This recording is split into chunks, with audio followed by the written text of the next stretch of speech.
Alright, back to the Final Fantasy XIV storyline. Let's get that back in there. You want to see my dumb face? Oh shit. I hate that. Again, I have to put the headphones off on one ear so I can hear myself when I'm doing the voices. I don't remember what my setup was when I did have my webcam on. I think I had like just regular like string, not well, earbuds that were connected by wire. Um, anyway.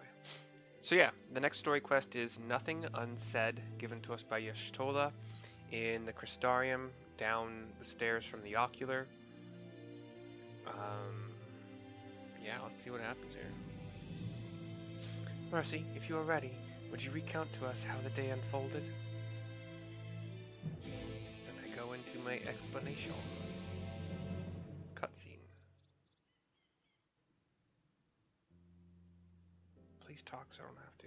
It's like this, like these are really big scenes.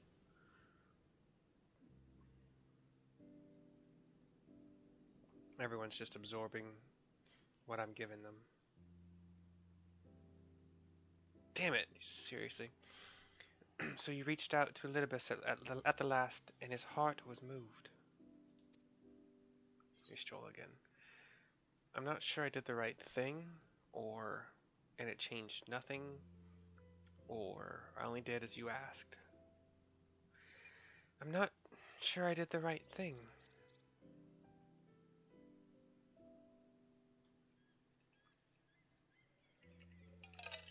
Perhaps you did. Perhaps you did not. None can say.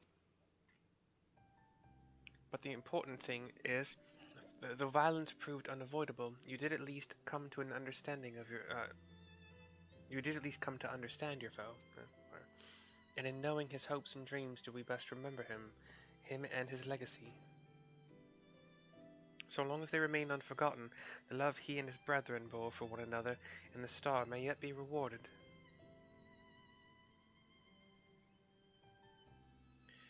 You said that an ancient came to your aid, but how is that possible?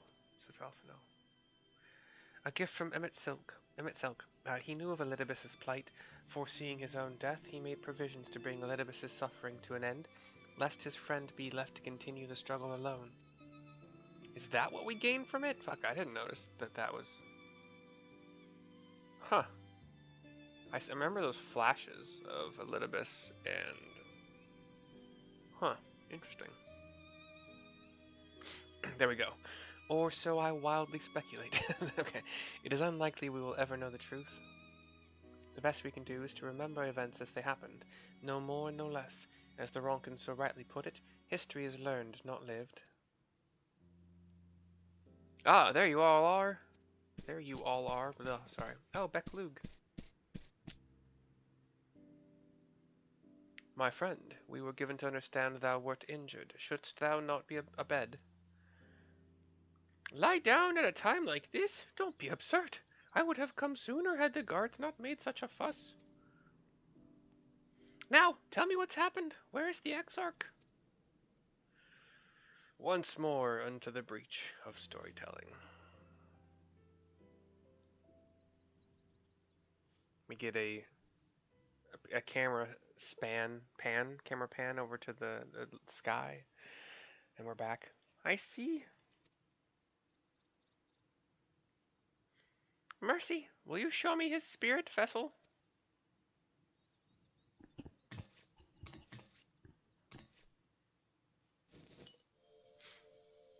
We have that white auracite that's glowing quite brightly, and the red portion of it also glowing. Yes, both his soul and memory seem intact. Good. Unlike the others, his ether was not highly charged, and so it did not seem necessary to employ a familiar for the imbuing, but it needed to be certain all the same. Oh, what a relief! And put it away. Then 'tis but a question of restoring his soul unto his flesh. And as thou didst lately tell me, the success of this process resteth on no more than our friend's soul recognizing his flesh as its own. Given his apparent desire to return to the source with mercy, one would think his soul would be only too happy to be home, no? Surely it wouldn't balk at the relative newness of its accommodation, says Thancred. So one would hope, but none can speak for the Exarch's heart of hearts, and he can no longer speak for himself. Furthermore, though I have drawn upon all of my not inconsiderable experience to predict the outcome, the fact remains that there is no direct precedent for what we are attempting. Will his body accept his soul? Will his essences blend properly? Will he awaken whole of mind? Any number of things could go awry. Everybody kind of looks to each other. Assuming I have succeeded in tempering your expectations, I should probably add that I did ask the Exarch if he still wished to return to the source in full knowledge of the risks. A simple enough question, one would think, warranting a single word reply, yet the answer I received was rather longer than that, almost comically so, in fact. Regardless, out of respect for the man, I shall attempt to recite it, with a certain amount of poetic license. She looks up. As I grew older, the burden... I'm going to do it in his voice. As I grew older, the burdens I carried became ever more numerous, burdens which weighed upon my hopes, burying them deep within my breast, so deep that I couldn't be certain they were still there. But when I look around me, I am reminded that, no matter how deeply buried they may be, our hopes never truly disappear. No, they are always with us, guiding us, driving us. I see it in Vothri, who sought to vindicate his existence by creating his paradise. I see it in Ranjit, who forsook his life's cause in order to protect that which he held most dear. I see it in the people who chose to struggle rather than surrender to despair. And though our struggles may differ greatly, since the very beginning of time they have all shared that one common thread, hope. As this is being said by Beq Lugg, me using the Exarch's voice, the camera has kind of gone to each of the Scions as they listen and get the reactions, like deep, thoughtful reactions. We struggle because we have hope, and when the time comes, I too will embrace mine. I will follow my heart, regardless of the risks. And I will live with all my being, as befits one who has been granted a second chance. There! I told you it was long, and unspeakably sentimental to boot. One would think them the outpourings of a dewy-eyed boy. Not the old man the Exarch seems to believe he is. I mean, really, he's scarcely been alive as long as I've been in hiding. Let's get some giggles. I dare say he is blushing in his vessel, says Y'shtola. Speaking of which, we should make ready for our journey. Time remains of the essence, after all. Needless to say, once we leave, there's no guarantee that we can return. If anyone has unfinished business, now's the time to see to it. I must pay a visit to Slitherbough. Let us reconvene here anon. Anon. And she walks off. There remain some few matters which require mine attention in Ilmeg. May I leave Thancred in thy care, child? Thancred takes a step back and Reen nods. I've been meaning to get some flowers for Minfilia. I thought you might help me choose them, and then we could go to Nabath Arang together, one last time. He smiles. A fine suggestion. Lead on.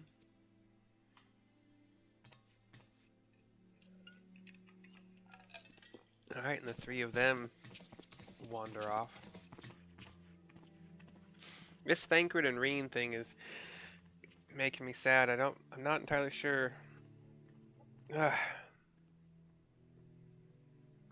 Like big brother, little sister kind of thing. But it's, yeah, she seems to know he's gonna leave and has to leave to not die. Well, it's back to Yulmore for me. Amongst other things, I owe the mayor an apology about his airship, says Alphino. I assume you have places of your own to be, Alice. I shall see you later. She's still thinking.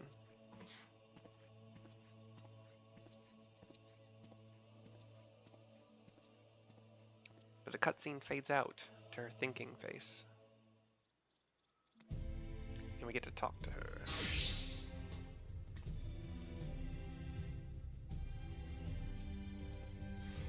As you've probably guessed, I'm going to pay a visit to the inn at Journey's Head, but I want you to come too. I realize you don't need to say any farewells, but the Exarch does, if only in spirit, so I thought you might bring him along, so to speak. Of course. I'm sure he'd love the thought of being lugged about on his hero's back.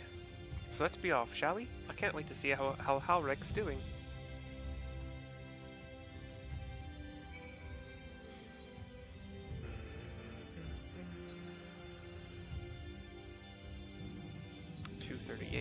Teleport. Let's go.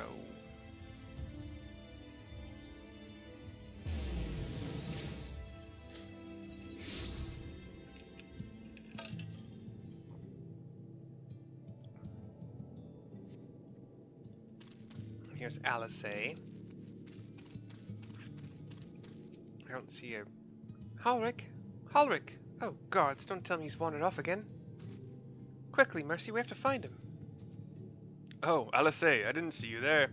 If you're looking for Halric, he's gone for a walk with one of the others. They were planning to visit the graveyard, if I'm not mistaken, says Wilford. Well, that's a relief. Shall we adjourn to the graveyard, then? Sure.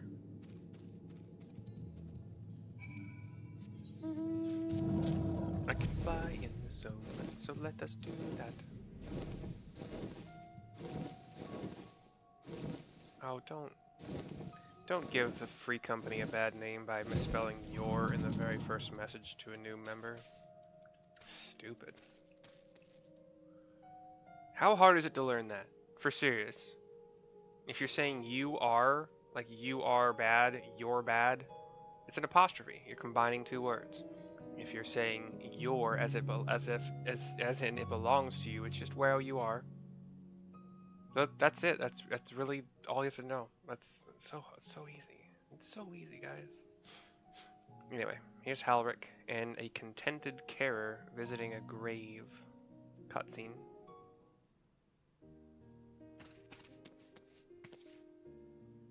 There he is. I was afraid he'd wander off again. Oh, there's no need to worry. Halric's safe and well. He's been showing good progress and likes to go for walks of late, says an Ara lady attending him, though his steps usually bring him to this particular spot. He's staring at a grave. Oh, I wasn't aware he had family here. He doesn't. It's Tesleen, her sword, that is. We buried it here in her honor. So he remembers. What brings you back so soon, out of interest? I didn't think the next round of treatments was due yet. No, it isn't. Look, I realize this is sudden, but I've come to say goodbye. It's time for me to return home. But rest assured the treatments will continue. Beq Lugg will come to oversee them in my stead. I see. You did mention that you and your friends were searching for a way home. Needless to say, we'll be sorry to see you go, but I know everyone will be happy for you, truly. Happy and grateful. You've done so much for us, achieved what none of us dared hope was possible. And we'll see to it that your good work continues, and that no more poor souls are buried here before their time. So rest easy and take care. We wish you every happiness. Thank you. I will miss you all.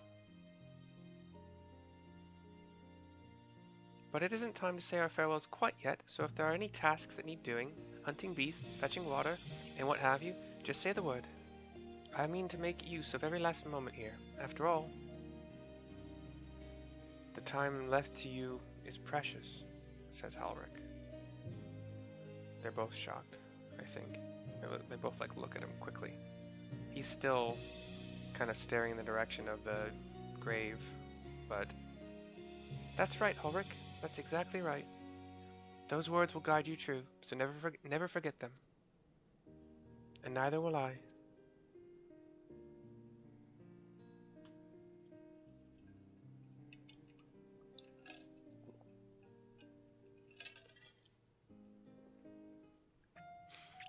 Alright. Talk to Alisay again here. What? I'm not crying. I just have sand in my eye, that's all. I thought I saw her reach up to her eye at the end of that cutscene. As I mentioned, I mean to stay here as long as possible. In the meantime, perhaps you could go and look in on the others. Alphino, for instance. If anyone is crying, it will be him. Okay. Jeez, just make me spend all my fucking money doing teleports. Whatever. 324 to go to Yulmore. I didn't actually know I was gonna rhyme as I was doing that. It just happened to rhyme. We have a cutscene upon teleporting in. We're on the top floor, walking around the opulent, circular floor. People walking around. Oh, Alpha, no! We approach as he's trying to console Dulia Chai. Please, Lady Chai, dry your eyes. The thought of never seeing you again is more than my poor heart can bear. I didn't like her at first, but she's grown on me. Oh, it's you. As you can see, Alphino has broken the news. Says Chinese, whatever. I don't know how to console her. She thinks we'll be lost without him.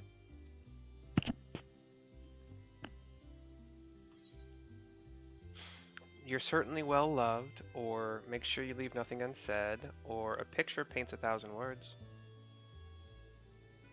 A picture paints 1,000 words. Why not?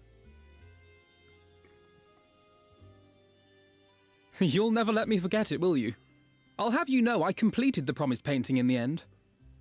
Be that as it may, there are times only words will suffice.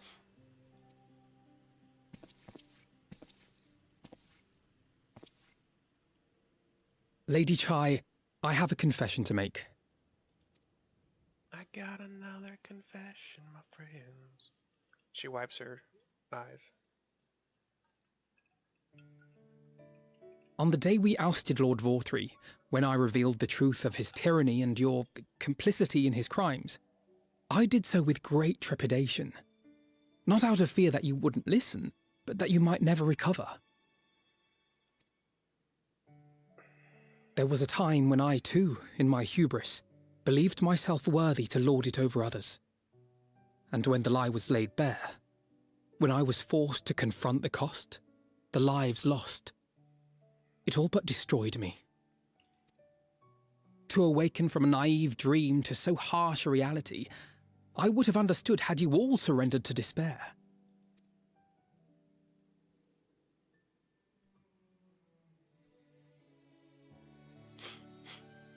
The Rogadin second in command guy is also here, by the way.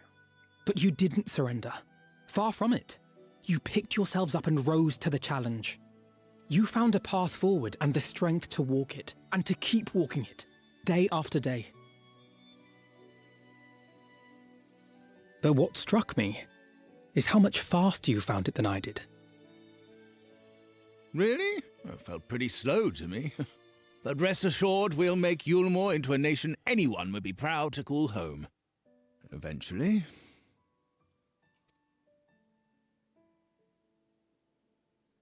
You can still come and go as you please, I believe. When we have good tidings to report, I may trouble you to be their bearer. You gonna pay for my teleportation?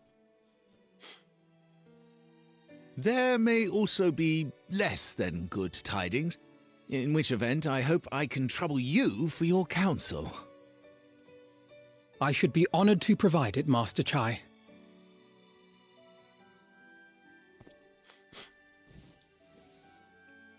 Dulia Oh, Alpha, no. reaches her I hand know to you her aren't face. one to sit still, but do remember to take your ease from time to time. Her hand is like as big as And her no face. matter where you are, remember that there are people here who are praying for your health and happiness.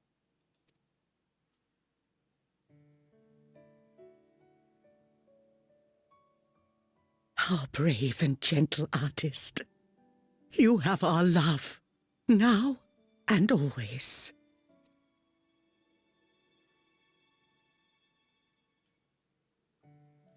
He And you mine. Please take care. looked a little taken, like, you know, not sure how to respond, and then closed his eyes briefly, and then smiles as he said those last ones.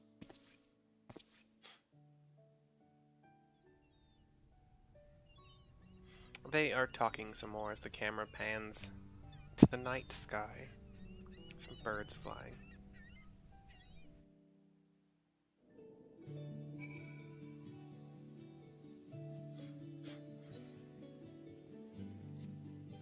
Alright, and speak to Alphinaud to finish this quest. 'Tis a strange feeling, Mercy, to stand in the company of our friends, knowing that I will never see them again. I struggle to reconcile it in my mind. But this I know, I shall cherish my memories of Norvrant, of every soul I met here for the rest of my days. And I shall look forward to your tales of their endeavors. Nothing unsaid is complete. There will be a link in the description of this video that will send you to my Google Doc PowerPoint where every slide is an item on Amazon that I personally recommend because I actually use them and they're awesome. If you purchase any of those items with the link on that particular slide, I will get a small cut. I will see you next time.